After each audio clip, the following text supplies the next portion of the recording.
अथ श्रीपञ्चमुख हनुमत्कवचम् श्रीगणेशाय नमः।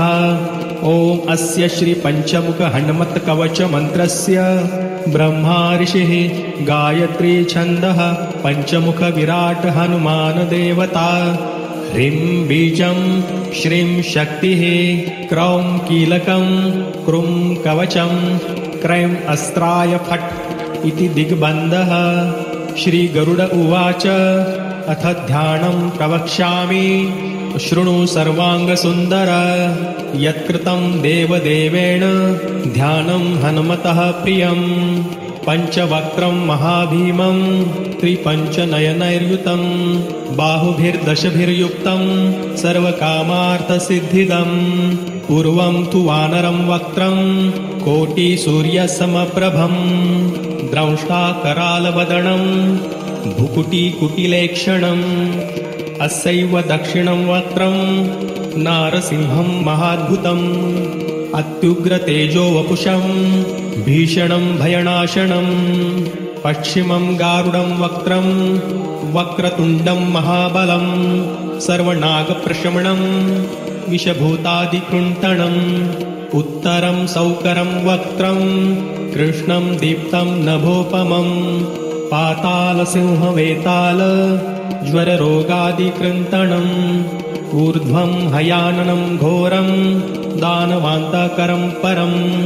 येन वक्त्रेण विप्रेन्द्र तारकाख्यं महासुरं जघान शरणं तत्स्यात् सर्वशत्रुहरं परम्। ध्यात्वा पञ्चमुखं रुद्रं हनुमन्तं दयानिधिं खड्गं त्रिशूलं खट्वाङ्गं पाशमं कुशपर्वतं मुष्टिं कौमोदकीं वृष्यं धारयन्तं कमण्डलुं भिन्दिपालं ज्ञानमुद्रां दशभिर्मुनिपुङ्गवम्। एतान्यायुधजालानि धारयन्तं भजाम्यहम्। प्रेतासनोपविष्टं तं सर्वाभरणभूषितं दिव्यमाल्याम्बरधरं दिव्यगन्धानुलेपनं सर्वाश्चर्यमयं देवं हनुमद्विश्वतोमुखं। पञ्चास्यमच्युतमनेकविचित्रवर्णं वक्त्रं शशाङ्कशिखरं कपिराजवर्यं पीताम्बरादिमुकुटैरूपशोभिताङ्गं पिङ्गाक्षमाद्यमनिशं मनसा स्मरामि। मर्कटेशं महोत्साहं सर्वशत्रुं हरं परं शत्रुं संहर मां रक्ष श्रीमन्नापदमुद्धर। ॐ हरिमर्कटमर्कटमन्त्रमिदं परिलिख्यति लिख्यति वामतले। यदि नश्यति नश्यति शत्रुकुलं यदि मुञ्चति मुञ्चति वामलता। ॐ हरिमर्कटाय स्वाहा। ॐ नमो भगवते पञ्चवदनाय पूर्वकपिमुखाय सकलशत्रुसंहारकाय स्वाहा।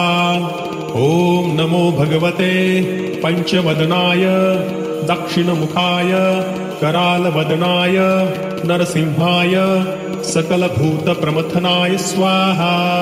ॐ नमो भगवते पञ्चवदनाय पश्चिममुखाय गरुडाननाय सकलविषहराय स्वाहा। ॐ नमो भगवते पञ्चवदनाय उत्तरमुखाय आदिवराहाय सकलसम्पत्कराय स्वाहा। ॐ नमो भगवते पञ्चवदनाय ऊर्ध्वमुखाय हयग्रीवाय सकलजनवशकराय स्वाहा। ॐ श्री पञ्चमुख हनुमन्ताय आञ्जनेयाय नमो नमः। अथ श्रीपञ्चमुख हनुमत्कवचम् श्रीगणेशाय नमः। ॐ अस्य श्रीपञ्चमुख हनुमत्कवचमन्त्रस्य ब्रह्मा ऋषिः गायत्री छन्दः पञ्चमुख विराट हनुमान देवता। ह्रीं बीजं श्रीं शक्तिः क्रौं कीलकं क्रूं कवचं क्रैं अस्त्राय फट् इति दिग्बन्धः। श्रीगरुड उवाच अथ ध्यानं प्रवक्ष्यामि शृणु सर्वाङ्गसुन्दर यत्कृतं देवदेवेन ध्यानं हनुमतः प्रियम् पञ्चवक्त्रं महाभीमं त्रिपञ्चनयनैर्युतं बाहुभिर्दशभिर्युक्तं सर्वकामार्थसिद्धिदम् पूर्वं तु वानरं वक्त्रं कोटिसूर्यसमप्रभम् द्रंष्टाकरालवदनं भुकुटिकुटिलेक्षणम् अस्यैव दक्षिणं वक्त्रं नारसिंहं महाद्भुतम् अत्युग्रतेजो वपुषं भीषणं भयनाशनम् पश्चिमं गारुडं वक्त्रं वक्रतुण्डं महाबलं सर्वनागप्रशमनं विषभूतादिकृन्तनम् उत्तरं सौकरं वक्त्रं कृष्णं दीप्तं नभोपमं पातालसिंहवेताल ज्वररोगादिकृन्तनम् ऊर्ध्वं हयाननं घोरं दानवान्तकरं परम् येन वक्त्रेण विप्रेन्द्र तारकाख्यं महासुरम् जघान शरणं तत्स्यात् सर्वशत्रुहरं परम् ध्यात्वा पञ्चमुखं रुद्रं हनुमन्तं दयानिधिं खड्गं त्रिशूलं खट्वाङ्गं पाशमं कुशपर्वतं मुष्टिं कौमोदकीं वृष्यं धारयन्तं कमण्डलुं भिन्दिपालं ज्ञानमुद्रां दशभिर्मुनिपुङ्गवम् एतान्यायुधजालानि धारयन्तं भजाम्यहम् प्रेतासनोपविष्टं तं सर्वाभरणभूषितं दिव्यमाल्याम्बरधरं दिव्यगन्धानुलेपनं सर्वाश्चर्यमयं देवं हनुमद्विश्वतोमुखं पञ्चास्यमच्युतमनेकविचित्रवर्णं वक्त्रं शशाङ्कशिखरं कपिराजवर्यं पीताम्बरादिमुकुटैरूपशोभिताङ्गं पिङ्गाक्षमाद्यमनिशं मनसा स्मरामि मर्कटेशं महोत्साहं सर्वशत्रुं हरं परं शत्रुं संहर मां रक्ष श्रीमन्नापदमुद्धर ॐ हरिमर्कटमर्कटमन्त्रमिदं परिलिख्यति लिख्यति वामतले यदि नश्यति नश्यति शत्रुकुलं यदि मुञ्चति मुञ्चति वामलता ॐ हरिमर्कटाय स्वाहा ॐ नमो भगवते पञ्चवदनाय पूर्वकपिमुखाय सकलशत्रुसंहारकाय स्वाहा ॐ नमो भगवते पञ्चवदनाय दक्षिणमुखाय करालवदनाय नरसिंहाय सकलभूतप्रमथनाय स्वाहा ॐ नमो भगवते पञ्चवदनाय पश्चिममुखाय गरुडाननाय सकलविषहराय स्वाहा ॐ नमो भगवते पञ्चवदनाय उत्तरमुखाय आदिवराहाय सकलसम्पत्कराय स्वाहा ॐ नमो भगवते पञ्चवदनाय ऊर्ध्वमुखाय हयग्रीवाय सकलजनवशकराय स्वाहा ॐ श्री पञ्चमुख हनुमन्ताय आञ्जनेयाय नमो नमः। अथ श्री पञ्चमुख हनुमत्कवचम् श्री गणेशाय नमः।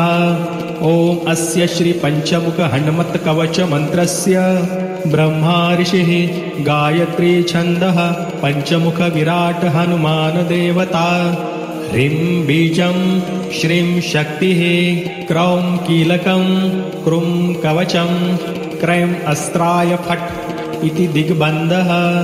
श्री गरुड उवाच अथ ध्यानं प्रवक्ष्यामि शृणु सर्वाङ्गसुन्दर यत्कृतं देवदेवेन ध्यानं हनुमतः प्रियम् पञ्चवक्त्रं महाभीमं त्रिपञ्चनयनैर्युतं बाहुभिर्दशभिर्युक्तं सर्वकामार्थसिद्धिदम् पूर्वं तु वानरं वक्त्रं कोटिसूर्यसमप्रभं द्रंष्टाकरालवदनं भुकुटिकुटिलेक्षणम् अस्यैव दक्षिणं वक्त्रं नारसिंहं महाद्भुतम् अत्युग्रतेजो वपुषं भीषणं भयनाशनं पश्चिमं गारुडं वक्त्रं वक्रतुण्डं महाबलं सर्वनागप्रशमनं विषभूतादिकृन्तनं उत्तरं सौकरं वक्त्रं कृष्णं दीप्तं नभोपमं पातालसिंहवेताल ज्वररोगादिकृन्तनम् ऊर्ध्वं हयाननं घोरं दानवान्तकरं परम् येन वक्त्रेण विप्रेन्द्र तारकाख्यं महासुरं जघान शरणं तत्स्यात् सर्वशत्रुहरं परम् ध्यात्वा पञ्चमुखं रुद्रं हनुमन्तं दयानिधिं खड्गं त्रिशूलं खट्वाङ्गं पाशमं कुशपर्वतं मुष्टिं कौमोदकीं वृष्यं धारयन्तं कमण्डलुं भिन्दिपालं ज्ञानमुद्रां दशभिर्मुनिपुङ्गवम् एतान्यायुधजालानि धारयन्तं भजाम्यहम् प्रेतासनोपविष्टं तं सर्वाभरणभूषितं दिव्यमाल्याम्बरधरं दिव्यगन्धानुलेपनं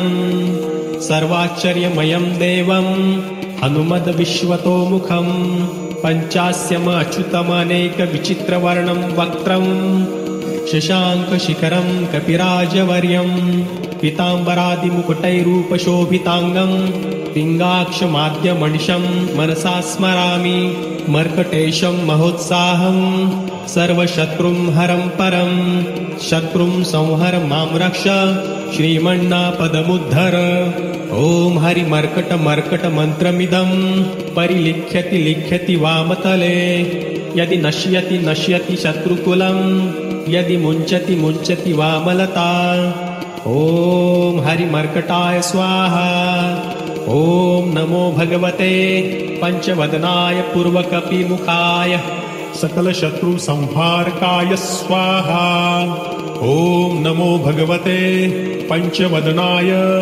दक्षिणमुखाय करालवदनाय नरसिंहाय सकलभूतप्रमथनाय स्वाहा ॐ नमो भगवते पञ्चवदनाय पश्चिममुखाय गरुडाननाय सकलविषहराय स्वाहा ॐ नमो भगवते पञ्चवदनाय उत्तरमुखाय आदिवराहाय सकलसम्पत्कराय स्वाहा ॐ नमो भगवते पञ्चवदनाय ऊर्ध्वमुखाय हयग्रीवाय सकलजनवशकराय स्वाहा ॐ श्री पञ्चमुख हनुमन्ताय आञ्जनेयाय नमो नमः। अथ श्री पञ्चमुख हनुमत्कवचं श्री गणेशाय नमः। ॐ अस्य श्री पञ्चमुख हनुमत्कवच मन्त्रस्य ब्रह्मा ऋषिः गायत्री छन्दः पञ्चमुख विराट हनुमान देवता ह्रीं बीजं श्रीं शक्तिः क्रौं कीलकं क्रुं कवचं क्रैं अस्त्राय फट् इति दिग्बन्धः। श्री गरुड उवाच अथ ध्यानं प्रवक्ष्यामि शृणु सर्वाङ्गसुन्दर यत्कृतं देवदेवेन ध्यानं हनुमतः प्रियं पञ्चवक्त्रं महाभीमं त्रिपञ्चनयनैर्युतं बाहुभिर्दशभिर्युक्तं सर्वकामार्थसिद्धिदं पूर्वं तु वानरं वक्त्रं कोटिसूर्यसमप्रभं द्रंष्टाकरालवदनं भुकुटिकुटिलेक्षणम् अस्यैव दक्षिणं वक्त्रं नारसिंहं महाद्भुतम् अत्युग्रतेजो वपुषं भीषणं भयनाशनं पश्चिमं गारुडं वक्त्रं वक्रतुण्डं महाबलं सर्वनागप्रशमनं विषभूतादिकृन्तनम् उत्तरं सौकरं वक्त्रं कृष्णं दीप्तं नभोपमं पातालसिंहवेताल ज्वररोगादिकृन्तनम् ऊर्ध्वं हयाननं घोरं दानवान्तकरं परम् येन वक्त्रेण विप्रेन्द्र तारकाख्यं महासुरं जघान शरणं तत्स्यात् सर्वशत्रुहरं परं ध्यात्वा पञ्चमुखं रुद्रं हनुमन्तं दयानिधिं खड्गं त्रिशूलं खट्वाङ्गं पाशमं कुशपर्वतं मुष्टिं कौमोदकीं वृष्यं धारयन्तं कमण्डलुं भिन्दिपालं ज्ञानमुद्रां दशभिर्मुनिपुङ्गवम् एतान्यायुधजालानि धारयन्तं भजाम्यहम् प्रेतासनोपविष्टं तं सर्वाभरणभूषितं दिव्यमाल्याम्बरधरं दिव्यगन्धानुलेपनं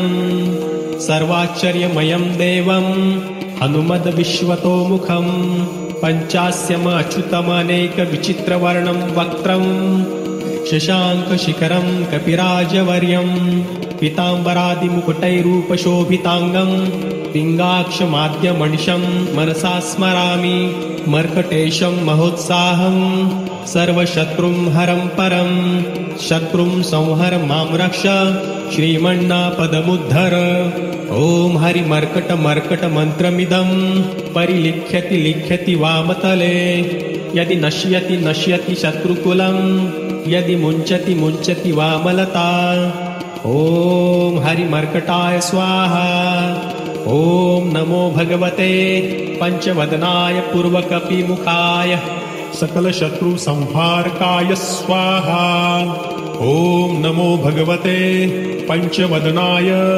दक्षिणमुखाय करालवदनाय नरसिंहाय सकलभूतप्रमथनाय स्वाहा ॐ नमो भगवते पञ्चवदनाय पश्चिममुखाय गरुडाननाय सकलविषहराय स्वाहा ॐ नमो भगवते पञ्चवदनाय उत्तरमुखाय आदिवराहाय सकलसम्पत्कराय स्वाहा ॐ नमो भगवते पञ्चवदनाय ऊर्ध्वमुखाय हयग्रीवाय सकलजनवशकराय स्वाहा ॐ श्री पञ्चमुख हनुमन्ताय आञ्जनेयाय नमो नमः।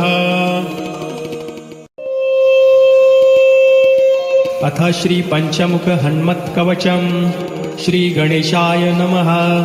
ॐ अस्य श्री पञ्चमुख हनुमत्कवच मन्त्रस्य ब्रह्मा ऋषिः गायत्री छन्दः पञ्चमुख विराट हनुमान देवता ह्रीं बीजं श्रीं शक्तिः क्रौं कीलकं क्रुं कवचं क्रैं अस्त्राय फट् इति दिग्बन्धः।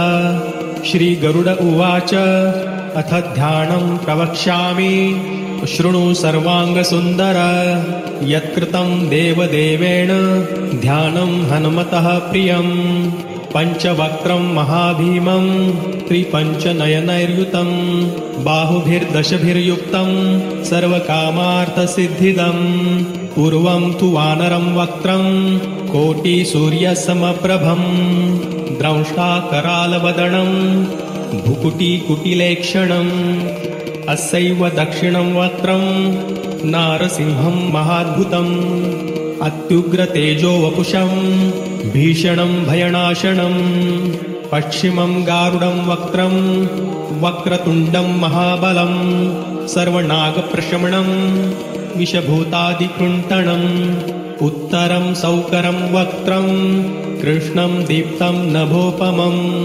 पातालसिंहवेताल ज्वररोगादिकृन्तनम् ऊर्ध्वं हयाननं घोरं दानवान्तकरं परम् येन वक्त्रेण विप्रेन्द्र तारकाख्यं महासुरं जघान शरणं तत्स्यात् सर्वशत्रुहरं परं ध्यात्वा पञ्चमुखं रुद्रं हनुमन्तं दयानिधिं खड्गं त्रिशूलं खट्वाङ्गं पाशमं कुशपर्वतं मुष्टिं कौमोदकीं वृष्यं धारयन्तं कमण्डलुं भिन्दिपालं ज्ञानमुद्रां दशभिर्मुनिपुङ्गवम् एतान्यायुधजालानि धारयन्तं भजाम्यहम् प्रेतासनोपविष्टं तं सर्वाभरणभूषितं दिव्यमाल्याम्बरधरम् दिव्यगन्धानुलेपनम्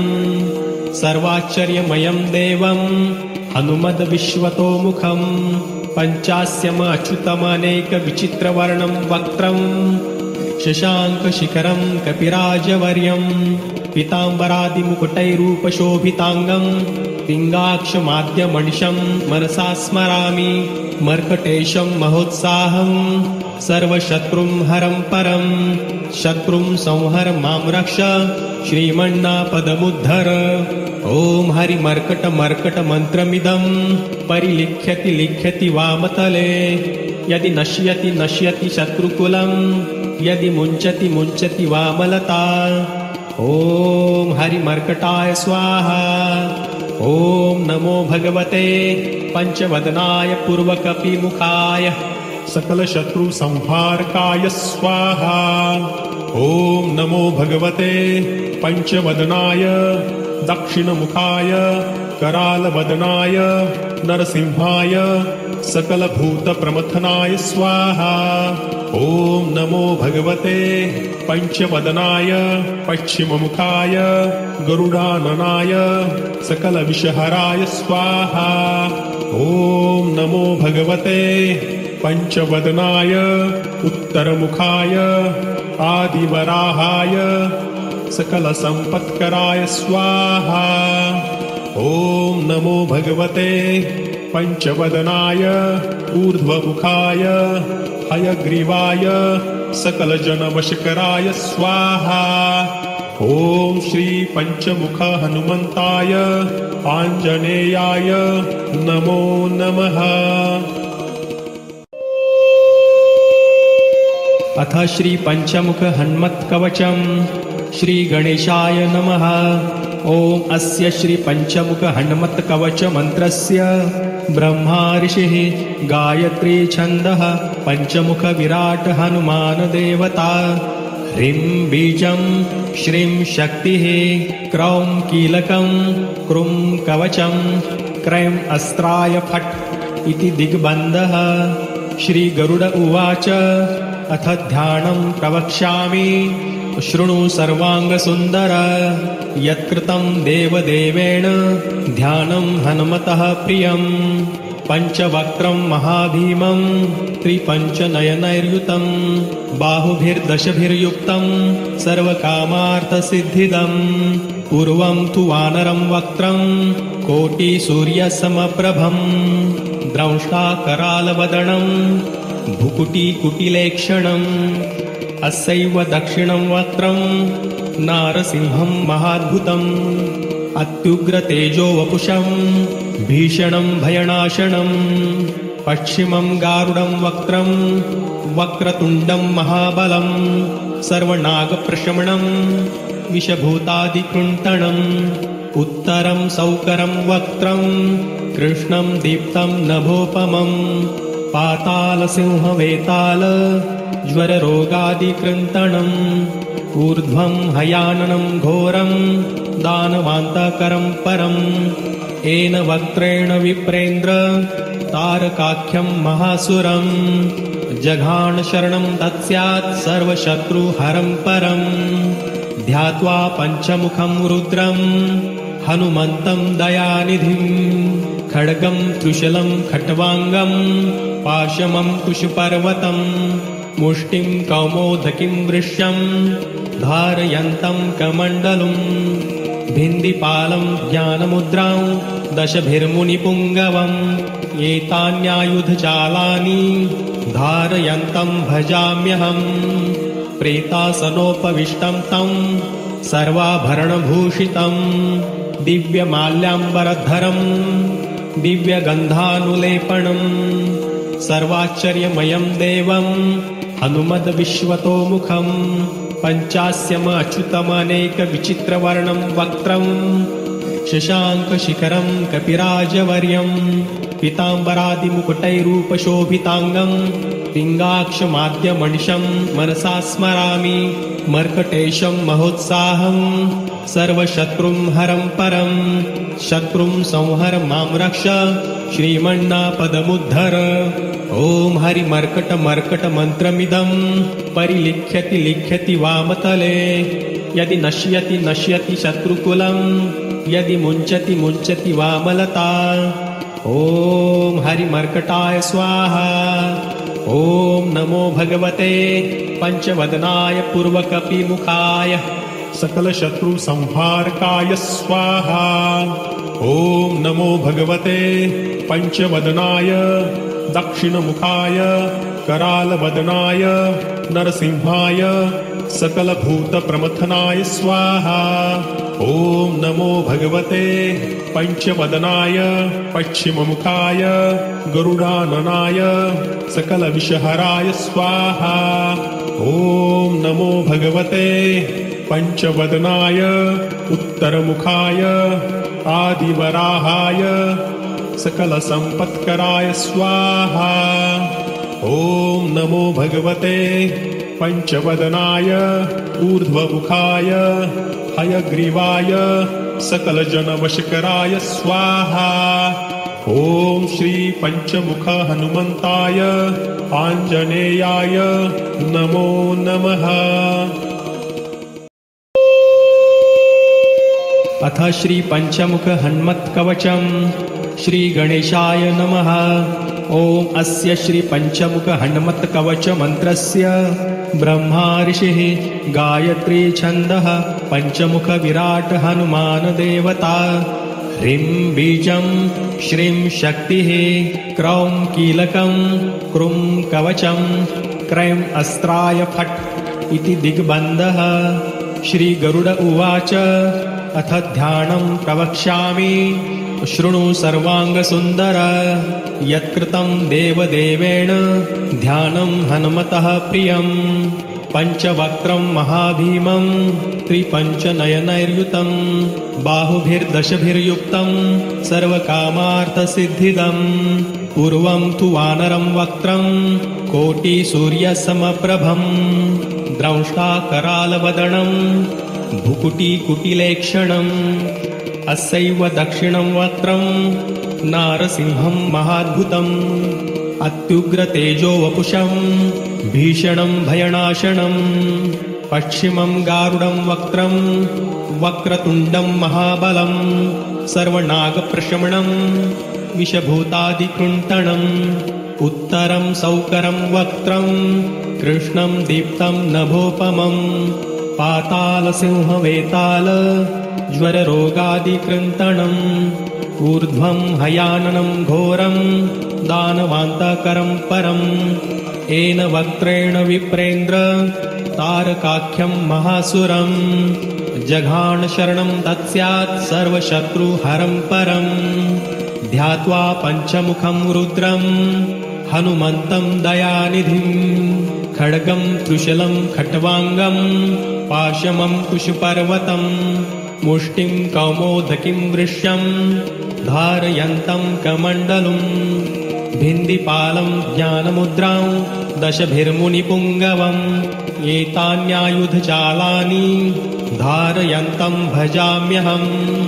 प्रेतासनोपविष्टं तं सर्वाभरणभूषितं दिव्यमाल्याम्बरधरं दिव्यगन्धानुलेपनं सर्वाश्चर्यमयं देवं हनुमद्विश्वतोमुखं पञ्चास्यमच्युतमनेकविचित्रवर्णं वक्त्रं शशाङ्कशिखरं कपिराजवर्यं पीताम्बरादिमुकुटैरूपशोभिताङ्गं पिङ्गाक्षमाद्यमनिशं मनसा स्मरामि मर्कटेशं महोत्साहं सर्वशत्रुं हरं परं शत्रुं संहर मां रक्ष श्रीमन्नापदमुद्धर।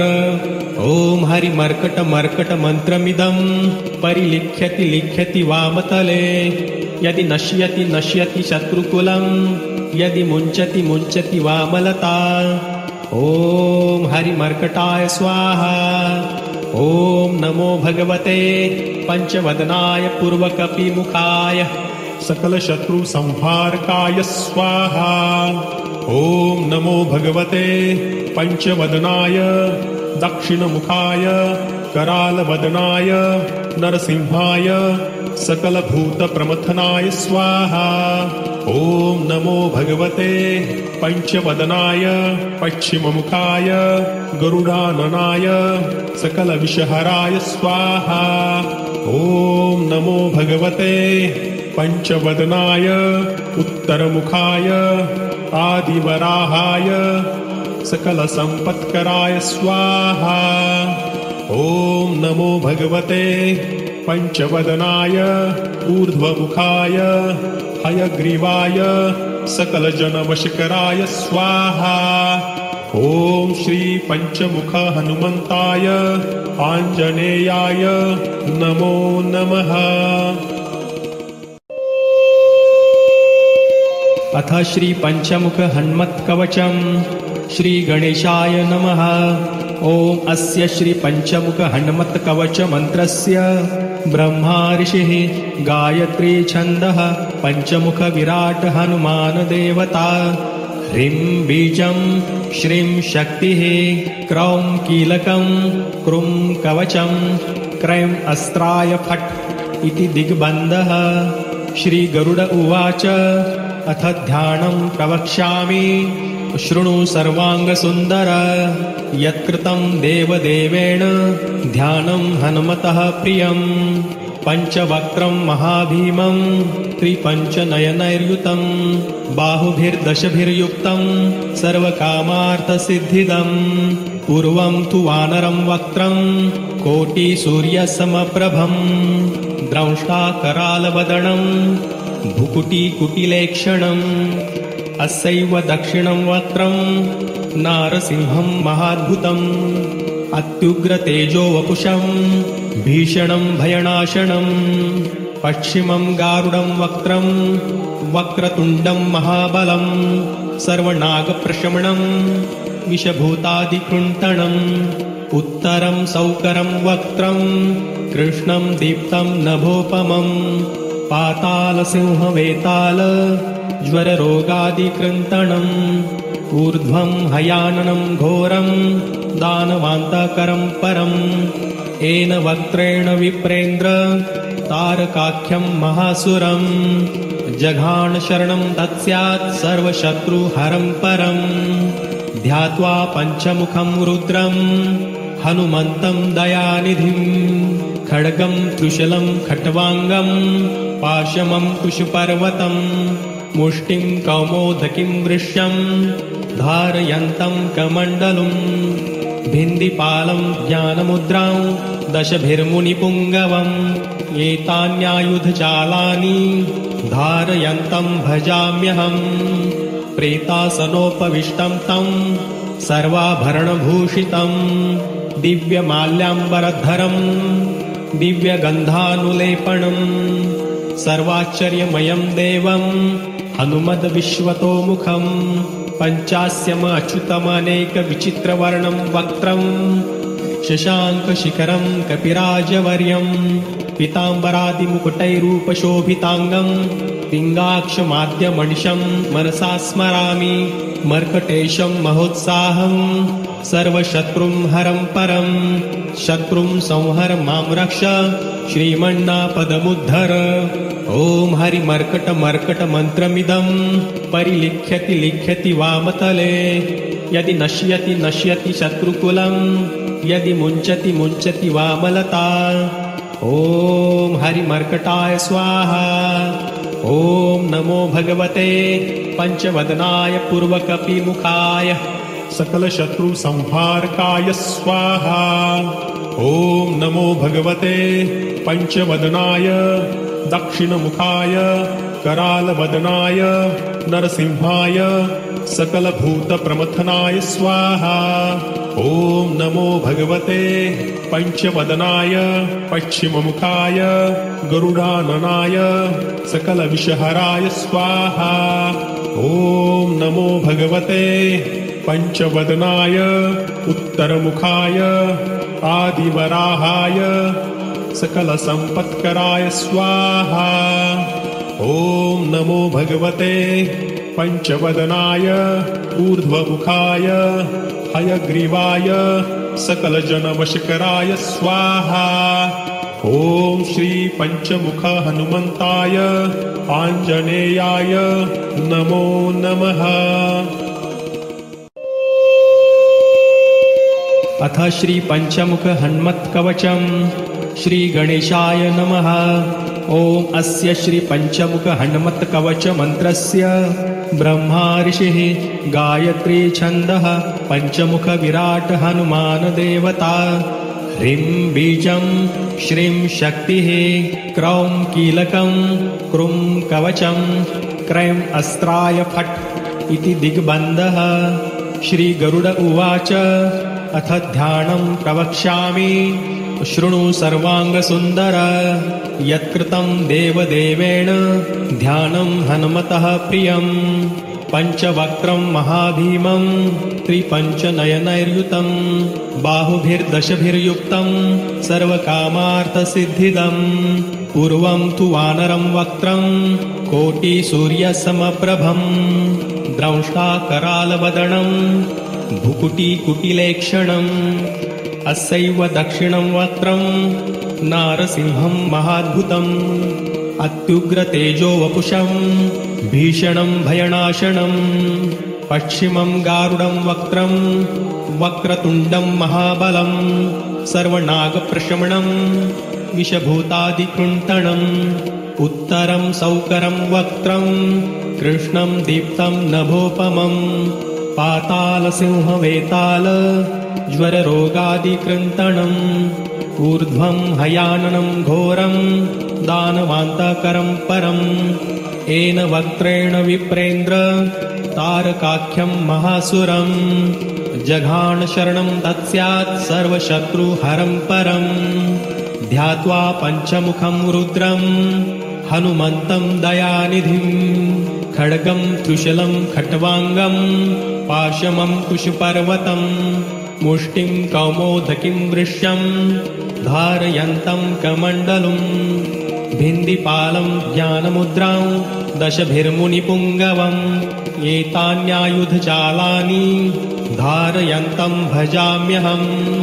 प्रेतासनोपविष्टं तं सर्वाभरणभूषितं दिव्यमाल्याम्बरधरं दिव्यगन्धानुलेपनं सर्वाश्चर्यमयं देवं हनुमद्विश्वतोमुखं। पञ्चास्यमच्युतमनेकविचित्रवर्णं वक्त्रं शशाङ्कशिखरं कपिराजवर्यं पीताम्बरादिमुकुटैरूपशोभिताङ्गं पिङ्गाक्षमाद्यमनिशं मनसा स्मरामि। मर्कटेशं महोत्साहं सर्वशत्रुं हरं परं शत्रुं संहर मां रक्ष श्रीमन्नापदमुद्धर। ॐ हरिमर्कटमर्कटमन्त्रमिदं परिलिख्यति लिख्यति वामतले। यदि नश्यति नश्यति शत्रुकुलं यदि मुञ्चति मुञ्चति वामलता। ॐ हरिमर्कटाय स्वाहा। ॐ नमो भगवते पंचवदनाय पूर्वकपिमुखाय सकलशत्रुसंहारकाय स्वाहा। ॐ नमो भगवते पंचवदनाय दक्षिणमुखाय करालवदनाय नरसिंहाय सकलभूतप्रमथनाय स्वाहा। ॐ नमो भगवते पंचवदनाय पश्चिममुखाय गरुडाननाय सकलविषहराय स्वाहा। ॐ नमो भगवते पंचवदनाय उत्तरमुखाय आदिवराहाय सकलसम्पत्कराय स्वाहा। ॐ नमो भगवते पंचवदनाय ऊर्ध्वमुखाय हयग्रीवाय सकलजनवशकराय स्वाहा। ॐ श्री पंचमुख हनुमन्ताय आञ्जनेयाय नमो नमः।